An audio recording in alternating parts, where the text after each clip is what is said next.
नमस्कार, आप देख रहे हैं डिजिटल न्यूज। मैं आपको 100% ओरिजिनल न्यूज बताऊंगा जो गोदी मीडिया कभी नहीं बताएगी। उससे पहले आप मेरे चैनल को सब्सक्राइब करें और एक लाइक जरूर करें। तो चलिए नजर डालते हैं आज के तमाम बड़े खबरों पर।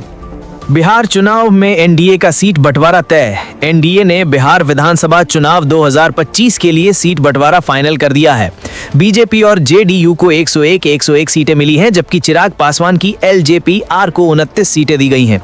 जीतन राम मांझी की हैम और उपेंद्र कुशवाहा की आरएलएम को 6 सीटें मिली हैं। आइए नजर डालते हैं अगले खबरों पर। आईआरसीटीसी घोटाला, लालू राबड़ी और तेजस्वी पर आरोप तय। दिल्ली की अदालत ने आरजेडी प्रमुख लालू प्रसाद यादव, पूर्व सीएम राबड़ी देवी और उनके बेटे तेजस्वी यादव के खिलाफ आईआरसीटीसी घोटाला मामले में आरोप तय किए हैं। ये बिहार चुनाव से पहले विपक्ष के लिए बड़ा झटका है। आइए आगे बढ़ते हैं अगले खबर पे। करूर स्टैम्पीड, सुप्रीम कोर्ट ने सीबीआई जांच के आदेश दिए हैं। तमिलनाडु के करूर में अभिनेता विजय की टीवी के पार्टी की रैली में हुई भगदड़ की सीबीआई जांच के आदेश सुप्रीम कोर्ट ने दिए हैं। इस घटना में 41 लोगों की मौत हुई थी। पूर्व सुप्रीम कोर्ट जज अजय रस्तोगी की अध्यक्षता में 3 सदस्यीय समिति इस जांच की निगरानी करेगी। आइए नजर डालते हैं अगले खबरों पर। तमिलनाडु सरकार ने कोल्ड्रिफ्ट कंपनी का लाइसेंस रद्द किया है। तमिलनाडु सरकार ने मध्य प्रदेश में बच्चों की मौत का कारण बने कफ सिरप बनाने वाली श्री तानसेन फार्मास्यूटिकल कंपनी का मैन्युफैक्चरिंग लाइसेंस पूरी तरह रद्द कर दिया है और कंपनी को बंद करने का आदेश दिया है। आइए आगे बढ़ते हैं अगली खबर पे। पुडुचेरी में 436 करोड़ रुपए की एलिवेटेड कॉरिडोर की आधारशिला। केंद्रीय मंत्री नितिन गडकरी आज पुडुचेरी में 436 करोड़ रुपए की एलिवेटेड कॉरिडोर परियोजना की आधारशिला रखेंगे। ये परियोजना पुडुचेरी की ट्रैफिक समस्या को हल करने में मदद करेगी।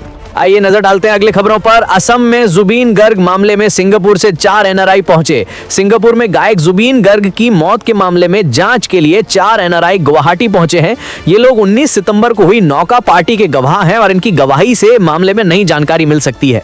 आइए आगे बढ़ते हैं अगले खबर पे। पीएम मोदी गाजा शांति शिखर सम्मेलन में नहीं होंगे शामिल। प्रधानमंत्री नरेंद्र मोदी मिस्र के शर्म अल शेख में आज होने वाले गाजा शांति शिखर सम्मेलन में शामिल नहीं होंगे। इसके बजाय विदेश राज्य मंत्री कीर्ति वर्धन सिंह भारत का प्रतिनिधित्व करेंगे। आइए नजर डालते हैं अगले खबरों पर। हमास ने आखिरी 20 इजरायली बंधकों को रिहा कर दिया है। हमास ने आज गाजा युद्ध विराम समझौते के तहत अंतिम 20 जीवित इजरायली बंधकों को रिहा कर दिया है। इसके बदले में इजरायल लगभग 2000 फिलिस्तीनी कैदियों को रिहा करेगा। ये 73 दिन बाद हुई बड़ी कूटनीतिक सफलता है। आइए आगे बढ़ते हैं अगली खबर पे। अफगानिस्तान का दावा, 58 पाकिस्तानी सैनिक मारे गए। अफगानिस्तान ने दावा किया है कि सीमावर्ती झड़पों में 58 पाकिस्तानी सैनिक मारे गए हैं। तालिबान ने पाकिस्तान को बाहरी आक्रमण के खिलाफ चेतावनी दी है और शांतिपूर्ण समाधान की बात कही है। आइए आगे बढ़ते हैं अगले खबर पे। ट्रंप का दावा, भारत पाक युद्ध समेत 8 युद्ध हल किए। अमेरिकी राष्ट्रपति डोनाल्ड ट्रंप ने दावा किया है कि उन्होंने भारत पाकिस्तान सहित 8 युद्ध हल किए हैं। उन्होंने कहा है कि भारत के साथ व्यापारिक समझौता करने के करीब हैं और टैरिफ के मुद्दे पर बातचीत चल रही है। आइए नजर डालते हैं अगले खबरों पर। स्मृति मंधाना ने जड़ा शानदार अर्धशतक। महिला वर्ल्ड कप में स्मृति मंधाना ने ऑस्ट्रेलिया के खिलाफ शानदार अर्धशतक लगाया और एक बड़ा वर्ल्ड रिकॉर्ड बनाया। भारतीय टीम ने 330 रन का विशाल स्कोर खड़ा किया। आइए आगे बढ़ते हैं अगले खबर पे। टाइगर वुड्स की 7वीं बैक सर्जरी।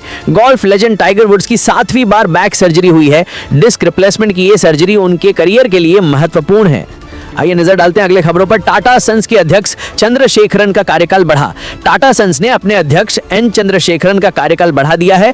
ये भारतीय कॉर्पोरेट जगत के लिए महत्वपूर्ण निर्णय है। आइए आगे बढ़ते हैं अगले खबर पे। मुंबई रियल एस्टेट बाजार में तेजी। मुंबई रियल एस्टेट बाजार ने Q3 2025 में देश में सबसे ज्यादा बिक्री दर्ज की है। शहर में 24,706 यूनिट्स की बिक्री हुई है और ऑफिस रेंट में 11% की बढ़ोतरी दर्ज की गई है। आइए नजर डालते हैं अगले खबरों पर। आईआईटी कानपुर ने लॉन्च किया ऑनलाइन कोर्स। आईआईटी कानपुर ने काम करने वाले प्रोफेशनल्स के लिए ऑनलाइन एमटेक, एमएससी और पीजी डिप्लोमा प्रोग्राम्स लॉन्च किए हैं।